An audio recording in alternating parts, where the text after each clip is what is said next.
Buenos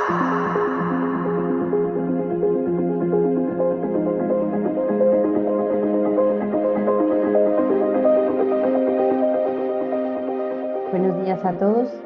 Os damos la bienvenida al segundo día de la Cumbre Global de Capital Humano en DCH. Agradecemos que estén interesados, que hayan deseado participar con nosotros. Queremos darles la bienvenida y presentar a nuestra ponente, a nuestra panelista del día de hoy. Como sabéis, el taller es Identificación de Talento Oculto mediante técnicas de People Analytics. Nuestra experta de hoy en People Analytics es Ana Valera, de Factum, a quien vamos a dar la bienvenida y os dejamos la palabra. Gracias, Ana. Muchas gracias, Nancy. Voy a compartir pantalla mientras voy dando las gracias tanto a DCH por la invitación como a Tecnológico de Monterrey por lo mismo.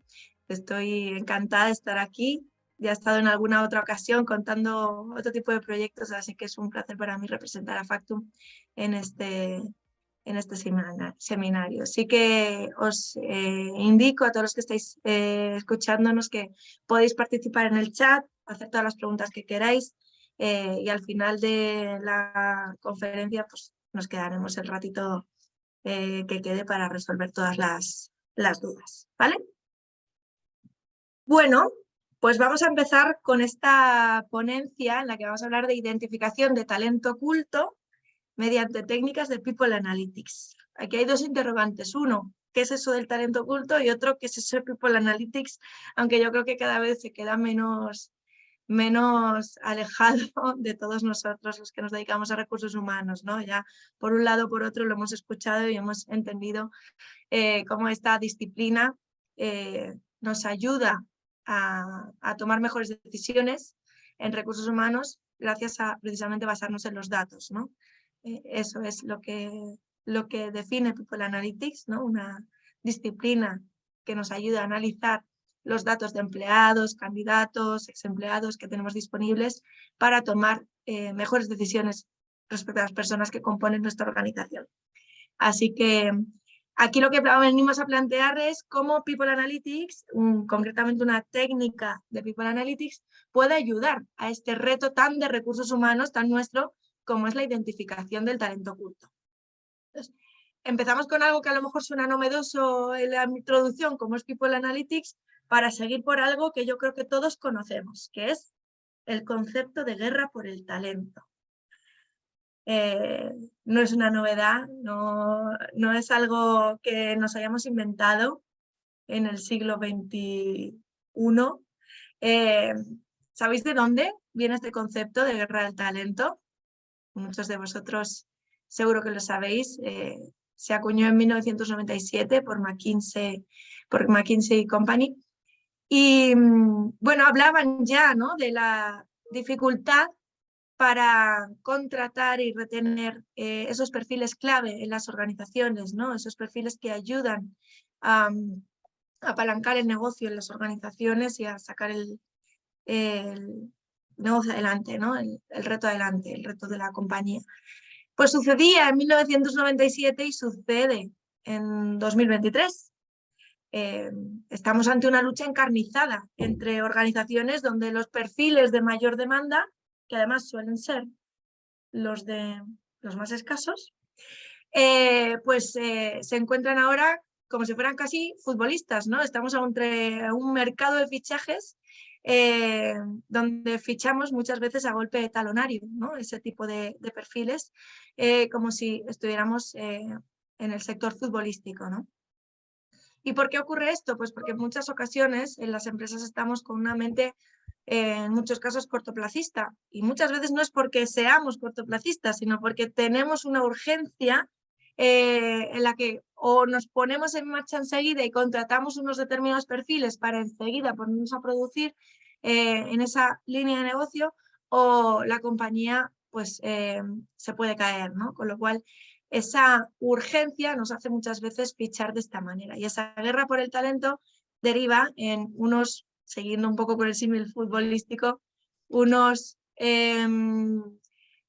valores de mercado, ¿no?, de estos jugadores, pues jugadores, en este caso empleados, pues muy altos, ¿no? Entonces, ¿cómo hacemos? ¿Qué es lo que están empezando a entender cada vez más las compañías? Insisto, sigue sin ser nada nuevo, y es que viendo esa dificultad para fichar entre tanta guerra por los perfiles más clave, pues lo más sensato, y no lo digo solo yo, lo dice Forbes, lo dice Harvard Business Review, lo más sensato suele ser mirar dentro de nuestra organización, poner el foco en el talento interno, o como decía, voy a ver el nombre, José Manuel en el chat, que los futbolistas antes de ser fichados por el Real Madrid y ser titulares se tienen que ganar el puesto.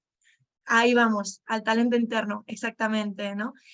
Vamos a mirar dentro de nuestra organización con el fin de identificar ese talento clave para fidelizarlo e incluso desarrollar a los colaboradores, pues para convertirlos en ese talento que estamos necesitando. ¿Qué problema tenemos? Pues que aunque esta opción normalmente es mucho más barata, ¿no? La formación, la inversión en formación, y hay estudios que ya la avalan, es más barata que el valor de mercado de esos mismos perfiles si los tienes que contratar. Aunque es más barata, nos obliga a mirar a medio plazo y no ser tan cortoplacistas como hablábamos en un primer momento. Pero la evidencia está ahí, ¿no? Cada vez es más evidente que esta lucha por el talento solo se puede solucionar mirando desde nuestro propio talento, ¿no? Desde nuestra propia compañía. Así que, si todos tenemos esto más o menos claro, la siguiente pregunta que nos hacemos, ¿no? O se hacen los directivos de recursos humanos en las organizaciones es, pues entonces, ¿cuáles son las personas clave en mi compañía, ¿no? En mi organización? ¿Cómo puedo identificarlas, ¿no? ¿Cuáles son y qué herramientas puedo utilizar para identificarlas? Como os decía, esto no es un reto nuevo. Llevamos desde 1997 hablando de esta lucha por el talento, de esta guerra por el talento, del foco en el talento interno. Y desde entonces, pues claro, se han ido haciendo muchos avances en recursos humanos y se han ido utilizando diferentes herramientas. La primera con la que se ha empezado a trabajar tiene que ver con, bueno, pues cómo medir ese talento clave a través del desempeño y el potencial. Es lo más habitual que se está utilizando en las organizaciones para evaluar ese talento clave. Que, por cierto, el término de talento aplicado al mundo empresarial también se lo debemos a McKinsey & Company. En la actualidad, la mayoría de las organizaciones miden el talento en función de estas dos variables, ¿no? Es lo más común. En el caso del desempeño, nos basamos en el entendimiento de que las personas clave para la compañía son aquellos que obtienen los mejores resultados, destacados en la evaluación del rendimiento, ¿no? Y el talento medido como potencial, en este caso, pues se basa en el entendimiento de que las personas clave para la compañía pues son aquellas que muestran aptitudes, características para el crecimiento dentro de la organización.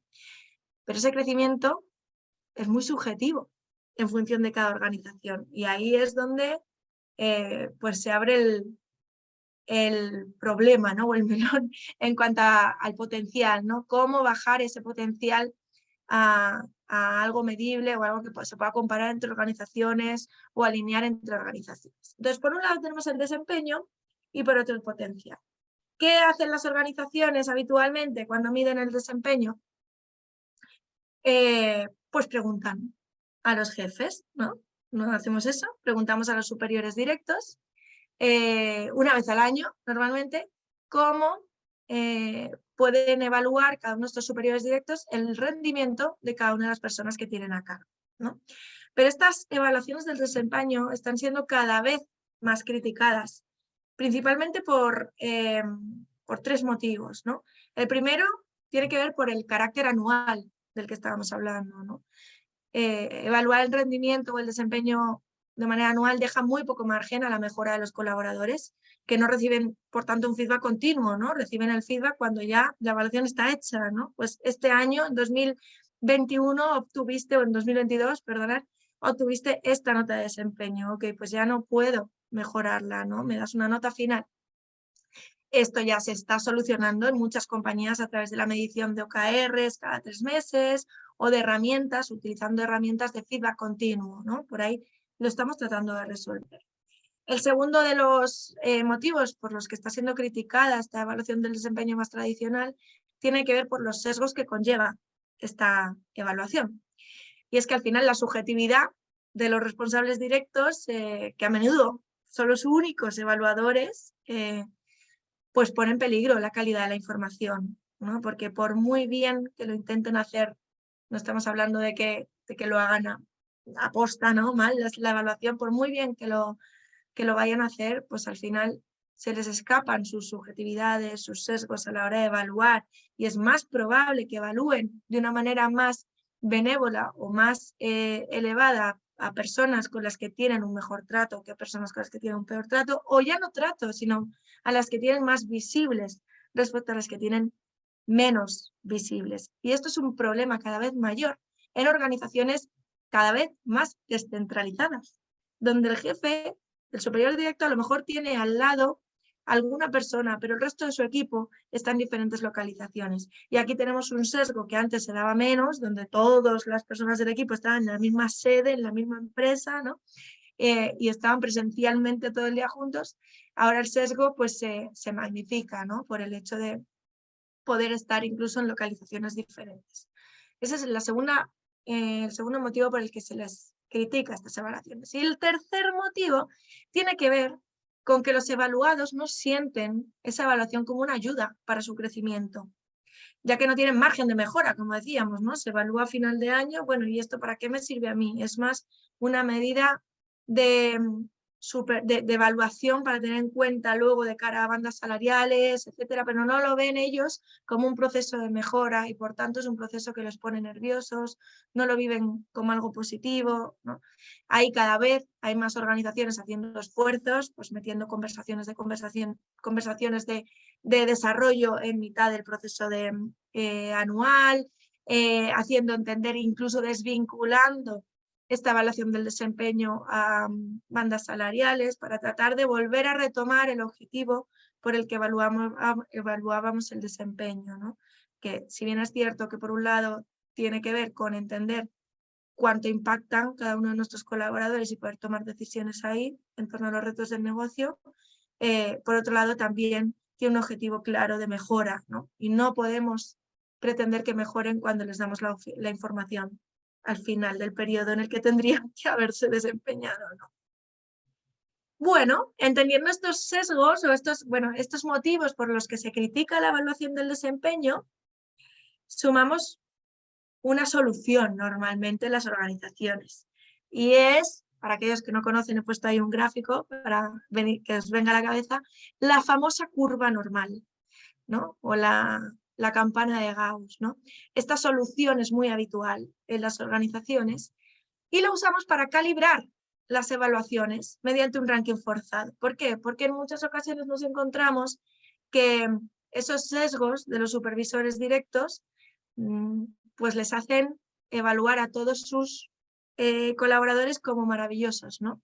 Entonces empezamos a pensar en la organización, bueno, pues es que no pueden ser todos nuestros empleados tan maravillosos, ¿no? Se tienen que ajustar a una curva normal, es decir, la mayoría de nuestros empleados estarán en una evaluación del desempeño promedia, tendrán un desempeño promedio, solo un X%, que según la curva normal está en torno al 16%, tendrán una evaluación exitosa o excelente, exitosa, también un buen desempeño neutro es exitoso, dependiendo del puesto, pero bueno, solo un 15% o un 16% tendrá una evaluación excelente por encima de la media y es muy entendible que tengamos un 15% como bajos desempeños. Bueno, esta solución que tomamos en las organizaciones muchas veces para tratar de evitar tener a todos los empleados pues con una nota de desempeño del 90 para arriba, si es un 100%, ¿no? Que suele pasar, pues tiene problemas, ¿no? Ajustarlos a estas curvas de distribución gaussiana, esta campana de Gauss, pues nos hace que consideremos que el desempeño de los colaboradores sigue una distribución normalizada, ¿no? Por eso hablábamos de curva normal. Pero esto ya se ha establecido a nivel estadístico que no es real, no es cierto, ¿vale? En grupos pequeños el desempeño no se distribuye normalmente, estamos forzando esta curva, ¿vale? No es real. En estadística, este fenómeno se denomina teoría del límite central, ¿no? Y nos trae grandes problemas. ¿Por qué? Pues porque perjudica la implantación de una cultura colaborativa y el foco en el espíritu de equipo, porque los empleados, los miembros del mismo equipo están compitiendo por tener la nota más alta. Porque tengo a 5 personas en el equipo y solo a uno le voy a poder dar la nota excelente. Les hago competir cuando por otro lado les hago que colaboren. Y no solo eso, es que además penaliza y provoca desmotivación. ¿A quiénes? Pues seguimos con el mismo ejemplo de los 5 miembros de un equipo. Al final la curva normal me obliga a ponerle una nota de bajo desempeño a una persona que quizá no se lo merecía tanto. Pero tengo que seguir esa distribución. Y al final eso provoca una desmotivación y una reducción del compromiso en los profesionales elevadísima. Pero es que además penaliza la innovación, la asunción de riesgos, ¿no? Nos trae muchos problemas este ajuste a la curva y porque no es real. Imagináis un equipo de alto rendimiento, un responsable que ha tenido la bendita suerte, ¿no?, de tener un equipo en el que todos son Ferraris, ¿no? Pues le vamos a obligar desde recursos humanos a decir, uno es un Ferrari y los otros, bueno, coches normalitos, ¿no? Evaluación normalita. Y luego además tienes uno que se le caen las puertas, ¿no? Se desmonta por el camino, tienes un bajo desempeño. Pero él en realidad sí tiene todo Ferraris, ha tenido esa suerte. No le estamos dejando esa oportunidad, ¿no? Entonces, estas evaluaciones que se usan y tienen todo el sentido, ¿no?, para intentar evitar esos casos en los que lo normal es que todos los supervisores directos nos digan que sus equipos son lo más de lo más, ¿no? Entonces tenemos poca variabilidad, pues nos hemos pasado de frenada, ¿no?, con la curva normal, por así decirlo. Estamos ajustando, estamos forzando demasiado. Esto es un problema. En torno al desempeño, ¿no?, sus ventajas, sus inconvenientes en cuanto a evaluar el desempeño. Por otro lado tenemos el potencial, ¿no? Y si la evaluación del desempeño consideramos que se centra en el pasado, ¿no?, cómo me he desempeñado yo en el año anterior y me evalúan, en el caso del potencial, pues aporta una mirada hacia el futuro, ¿no? ¿Cómo creo que esta persona se va a desempeñar? A nivel práctico, las compañías suelen evaluar el potencial no solo en el mismo momento en el que evalúan el desempeño, sino más o menos de la misma manera, que es preguntando al jefe también, al supervisor directo. Esto nos trae los mismos sesgos a la hora de evaluar.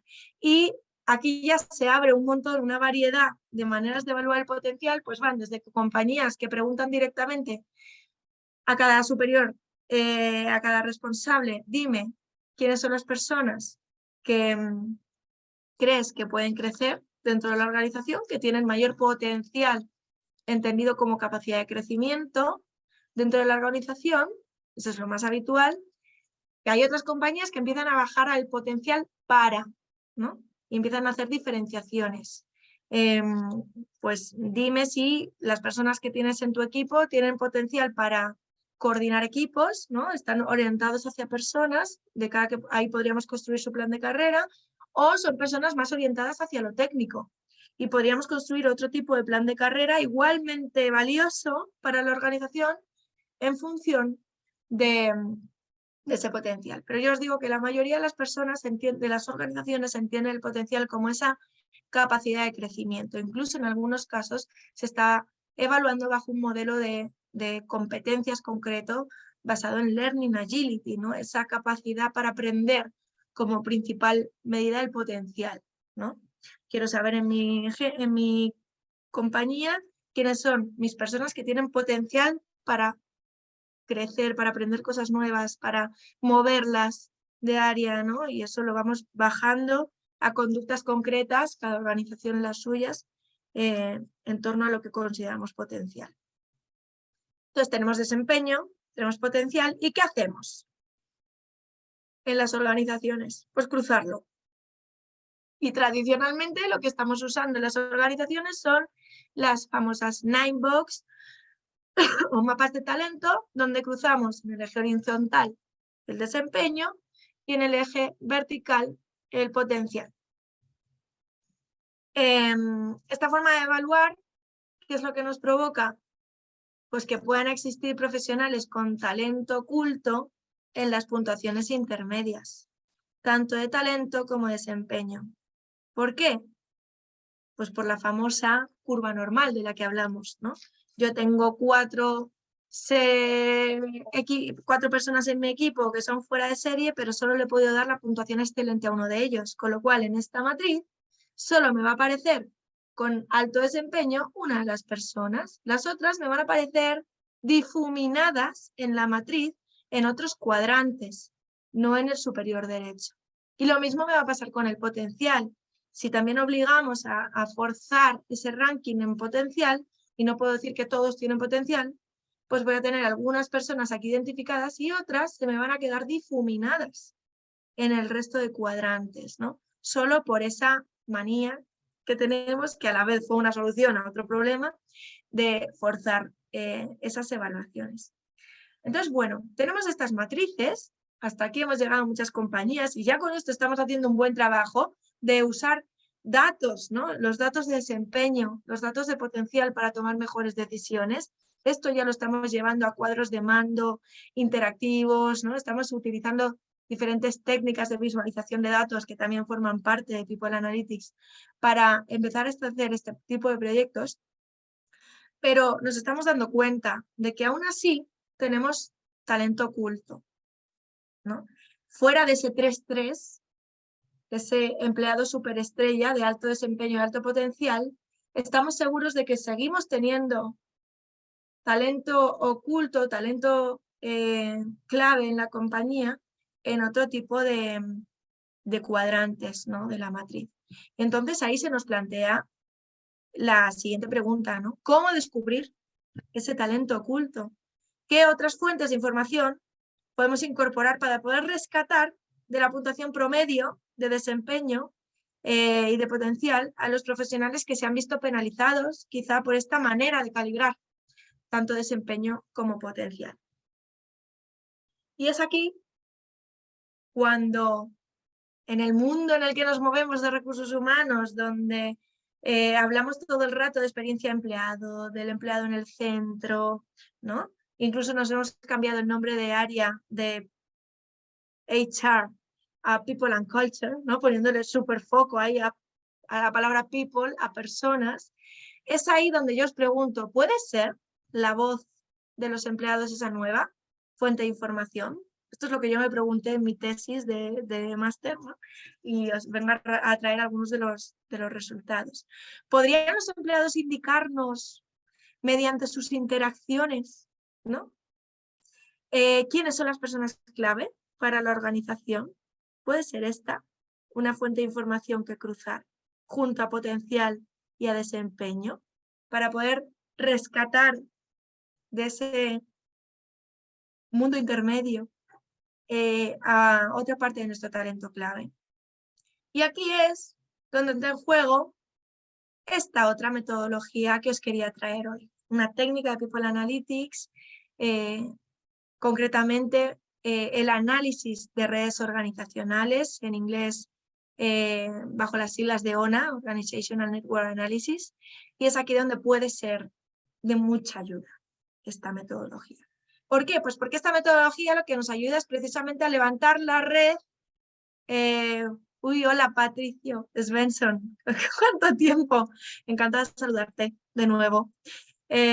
Patrick, esta metodología levanta la red informal de las organizaciones mediante el análisis de las interacciones, tanto individuales como a nivel grupal, ¿no? Entre los colaboradores. Dicho de otra manera, lo que hacemos es ver, por un lado, el organigrama formal y por el otro lado, ver realmente quién está conectándose, hola Patrick, conectándose entre sí, ¿no? ¿Quién habla con quién? ¿Quién interactúa con quién? ¿Cuál es la red real de la organización, ¿no? Porque analizando este tipo de interacciones podemos lograr identificar el grado de influencia de cada uno de nuestros colaboradores dicho en el mundo TikToker, en el mundo actual, hablaríamos de quiénes son los influencers de nuestra organización, ¿no? ¿Cuál es su grado de influencia de cada uno de los colaboradores y poder sumarlo a otros indicadores, ¿no? Entonces, nos planteamos, ¿podrían ser entonces estos perfiles identificados como influyentes en la red no formal de nuestra organización? ¿Podrían ser estos perfiles nuestro talento clave? Bueno, pues se abre esa pregunta. Seguimos investigando en esta metodología tan interesante del análisis de redes organizativas. ¿Cómo podemos medir el grado de influencia? Estoy hablando de las conexiones entre colaboradores y algunos estaréis pensando, ¿y eso cómo lo hago? ¿Qué analizo? ¿La huella digital que dejan en las diferentes plataformas que utilizamos? Pues efectivamente es una de las maneras que tenemos de evaluar esta conexión, esta red, ¿no? Por un lado, podemos hacer lo que llamamos en metodología ONA la metodología pasiva, ¿no? Que es la medición de huella digital. Podemos utilizar la integración de plataformas colaborativas, chats internos, imaginaos en Teams, tenemos quién ha convocado a quién ha acudido y quién no, quién se manda correos electrónicos con quién abre un chat interno con quién, ¿no? No tanto el contenido, no evaluamos el contenido, sino las conexiones, la red, ¿no? La verdadera red de conexiones entre ellos. Entonces, esta fuente de información, mediante metodología pasiva, el análisis de esta huella digital, que por cierto, tras la pandemia o durante la pandemia ya hubo un boom brutal, porque si antes se nos escapaban en esta huella digital muchas conversaciones de café, pues ahora con la irrupción tan brutal del mundo híbrido y muchas veces online, en el caso de las reuniones, correos ya había, ¿no? Pero chat interno, etcétera, pues ahora la información es mucho más rica y mucho más interesante de analizar. Bueno, pues esta fuente de información tiene un carácter pues objetivo al final, porque bueno, vemos esas conexiones que son reales, ¿no? Estamos analizando conexiones de correos que se han dado y de reuniones que se han dado, ¿no? Y es flexible en cuanto a, bueno, pues poder monitorizar esta conexión de personas en tiempo real, ¿no? Lo podemos dejar conectado en nuestra organización y poder analizarlo en tiempo real. Pero nos da menos información, de hecho normalmente es complementaria, con otra manera de recoger las interacciones entre los colaboradores. ¿Se os ocurre qué manera podría ser? Algo que nos encanta en recursos humanos, que tenemos a los empleados fritos de tanta... ¿Nadie? Encuestas, ahí estamos todos. Arde el chat, exacto, encuestas. La segunda metodología, la segunda manera de recoger la información de interacciones viene por la metodología activa, viene a través de encuestas relacionales. Surveys para todo, dice Oscar, tal cual, ¿no? Estamos ahí lanzando todo el rato encuestas a nuestros colaboradores, pues también este tipo de información se puede recoger a través de una encuesta. A mí me gusta mucho combinarlas, pero la parte de la encuesta relacional, la verdad que me gusta mucho porque puede ser ir mucho más al tiro, mucho más concreto de qué tipo de redes quieres levantar, ¿vale? Porque ¿cómo funciona? Tú lo que haces es mandar una encuesta donde le pides a los empleados que identifiquen aquellas personas con las que interactúan de forma frecuente por diferentes motivos. Ahí es donde puedes tú personalizar. En huella digital solo tienes flujo de información o conexiones, pero en la encuesta puedes meter un poquito más de zoom, ¿no? Puedes entender qué diferentes tipos de interacciones pueden estar llevándose a cabo.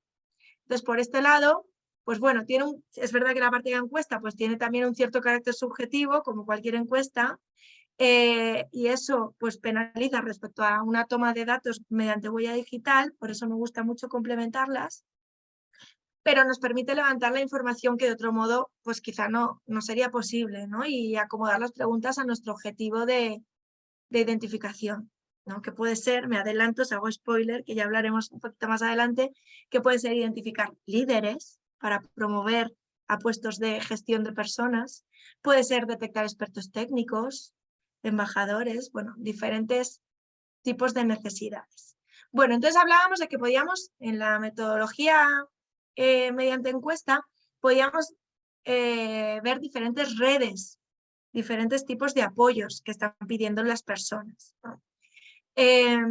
Las redes más importantes de interacción, aquí también tenemos estudios de Harvard Business Review que avalan este tipo de redes, tienen que ver con, por un lado, la red de asesoramiento, que nos ayuda a entender quiénes son las personas en la organización a las que los demás acuden para resolver problemas de tipo técnico o de tipo experto, ¿no? Pues, por ejemplo, Lidia, que veo, luego contesto preguntas, ¿vale? Pero he visto tu nombre. Lidia, a ti te acudiría o diría que acudo a ti como experta técnica. Imaginaos que soy técnico de selección y tengo 2 candidatos a manager de marketing y estoy dudando sobre cuál de los 2 es el mejor candidato. Pues le digo, Lidia, ¿me puedes apoyar aquí? Tú que tienes muchísima experiencia seleccionando perfiles de marketing y perfiles managers, te puedo enseñar los 2 perfiles que estoy barajando, la información que tengo de ellos, ¿me ayudas a tomar esta decisión? Ahí estoy solicitando a Lidia un apoyo, un asesoramiento, ¿no? Un apoyo experto. Pero también puedo medir mediante una encuesta la red de confianza. La red de confianza es aquella en la que nos habla de cómo comparten los empleados información más delicada o cómo se respaldan ante un conflicto, ¿no? Ante un problema en el trabajo. Por ejemplo, este mismo problema, sigo siendo la misma técnico de selección con mis 2 candidatos finalistas a un puesto de manager y en este caso le digo a Óscar, Óscar, tengo la cabeza como un bombo, ¿nos tomamos un café? Que necesito despejarme porque la verdad que como esta tarde no resuelva esto, me va a caer una bronca enorme de mi jefe, bueno, estoy contando un conflicto, ¿no? Y estoy tomándome un café. No le estoy pidiendo que me resuelva técnicamente el problema, sino estoy apoyándome en él. Es mi red de confianza, ¿vale? Al que acudo en ese caso.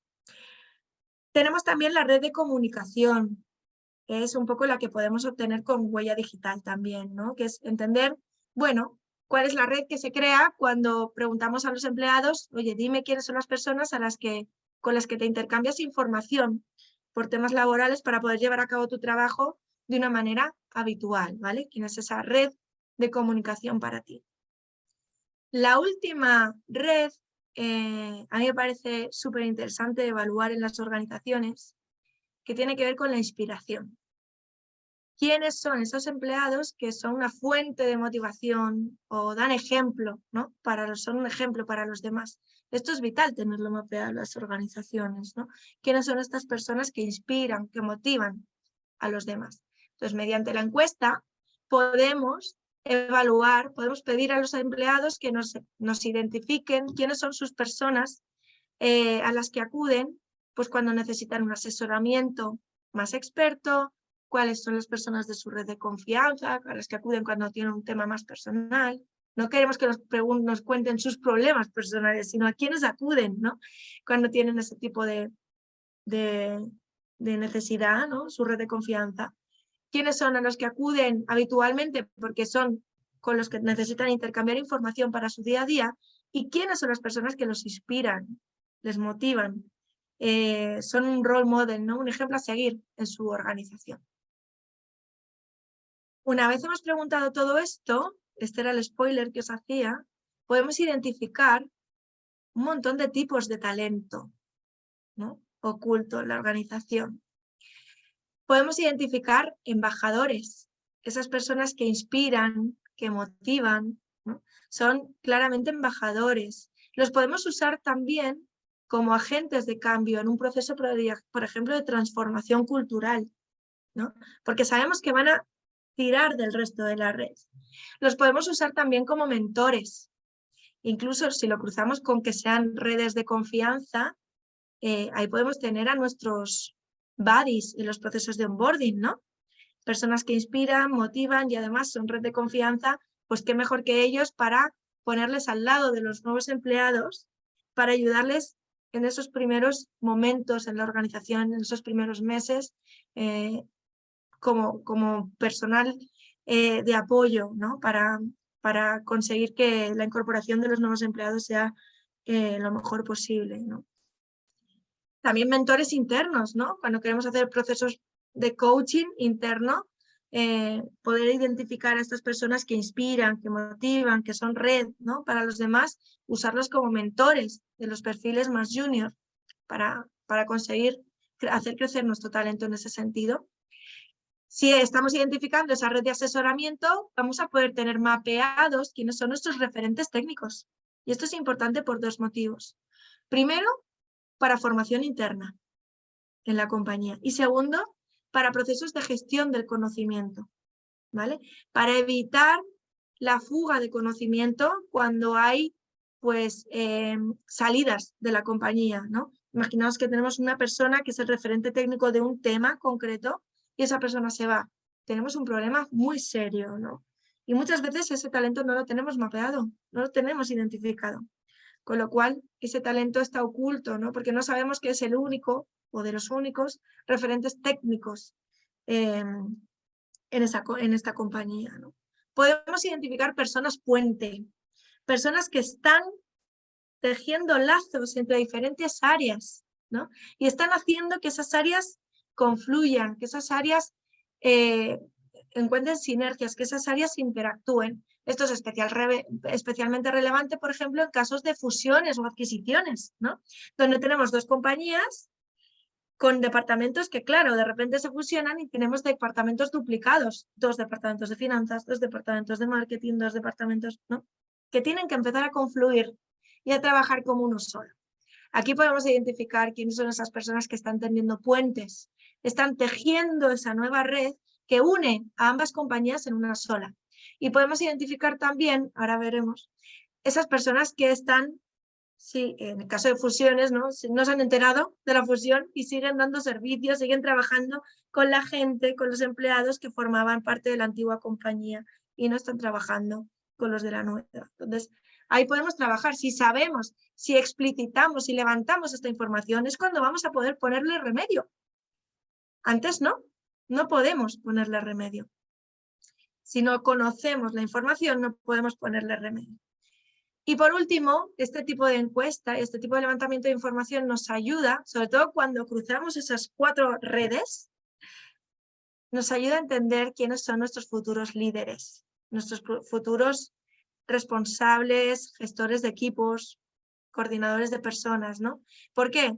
Porque no es el modelo de liderazgo que tenéis cada uno en la organización, pero a mí se me antoja perfecto imaginarme un futuro líder que sea hasta cierto punto, sobre todo en primera línea, experto técnico, porque va a tener que formar técnicamente a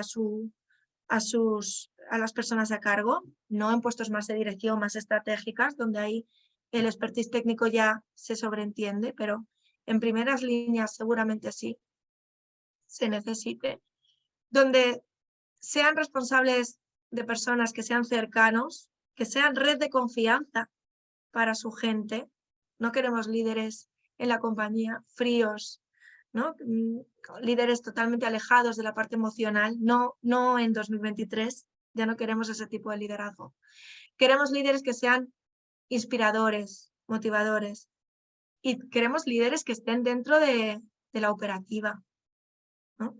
Que estén en el flujo de comunicación, que estén ahí, que estén presentes.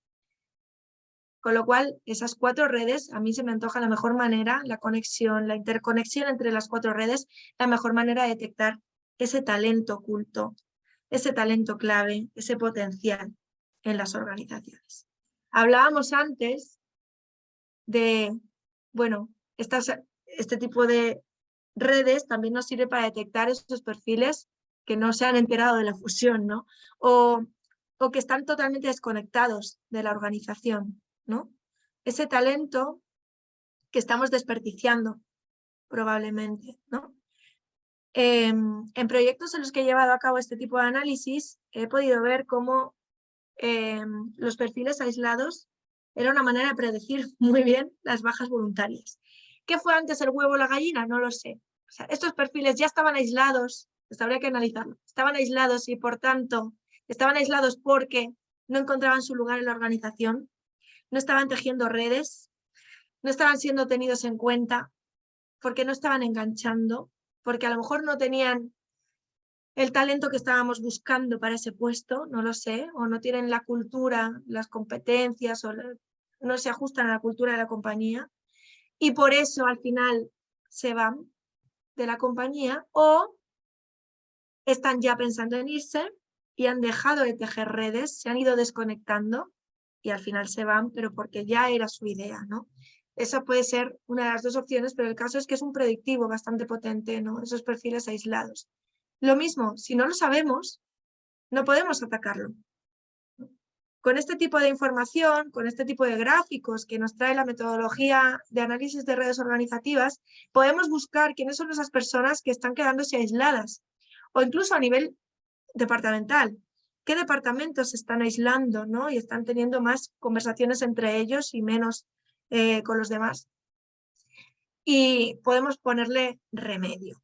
Bueno, os hablaba de mi tesis, bueno, mi trabajo final de máster, que iba un poco en torno a este nuevo modelo de identificación de talento, donde decíamos, bueno, tenemos por un lado los altos desempeños, por otro lado tenemos los altos potenciales. ¿Qué pasa si metemos en medio la influencia? ¿No? Esto que podemos evaluar a través del análisis de redes organizacionales. Es esta tercera fuente de información clave para poder detectar ese talento oculto, ¿no? ¿Qué pasa si cruzamos toda la información? Bueno, pues con una muestra de 400 personas que no eran managers, pude ver en mi trabajo final de máster que efectivamente podía ser una tercera fuente de información en la que basarnos. Fijaos, en este modelo propuesto, vemos como el colectivo de talento a revisar, ¿no? Que sería, en este caso, cuando solo tenemos alto desempeño y alto potencial, tenemos en este caso pues 86 personas, talento clave, alto desempeño y alto potencial, y tenemos 66 personas que son, bueno, pues unas tienen desempeño medio, otras potencial medio, sería un talento como a revisar, ¿no? Pero ¿cómo nos basamos? Tenemos ahí demasiadas personas. Fijaos cuando metemos en esa misma fuente de información, en ese mismo colectivo, la influencia central. Podemos tener un talento clave mucho más acertado, pasamos de 86 a 18, ¿no? ¿Por qué? Porque son alto desempeño, alto potencial y además son influyentes. Tienen una red de influencia muy elevada. Ese talento hay que fidelizarlo 100%. Pero nos abre la mirada al talento por revisar. ¿Por qué? Porque empezamos a traernos personas que a lo mejor no son alto potencial, pero sí son influyentes. Y a lo mejor no son alto desempeño, pero sí son influyentes. Y a lo mejor tenemos diferentes evaluaciones de ellos por lo que hablábamos antes de la curva normal, ¿no? Hemos forzado y se nos han quedado en los intermedios.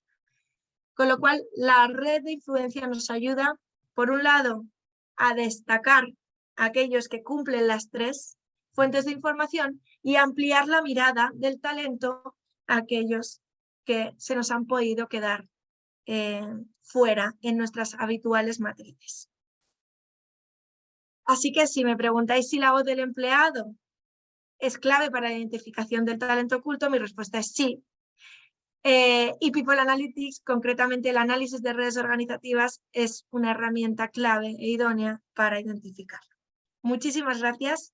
Nancy, no sé si tenemos alguna pregunta por ahí que podamos responder.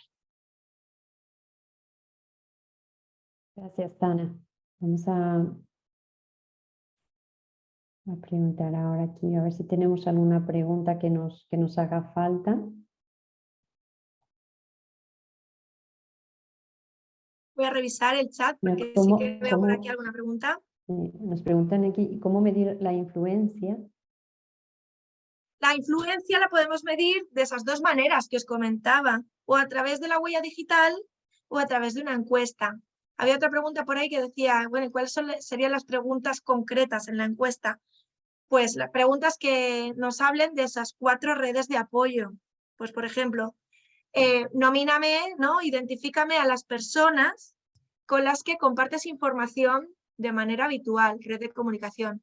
Dime cuáles son las personas en las que te apoyas cuando tienes algún tipo de conflicto y te apoyas a nivel personal. red de confianza. ¿Cuáles son las personas a las que acudes cuando tienes algún problema en el trabajo y que necesitas su expertise, asesoramiento, apoyo experto? ¿Y quiénes son las personas dentro de la compañía que te inspiran, te motivan, ¿no? Consideras que es un modelo a seguir, inspiración. Entonces, con esas preguntas podemos recoger ese nivel de influencia. Muy bien. Ana, estamos ya concluyendo. Hay muchas preguntas en el chat. Sin embargo, tenemos que cerrar porque tenemos otro taller también. Ana, te agradecemos mucho la participación, también a los asistentes, os agradecemos el interés.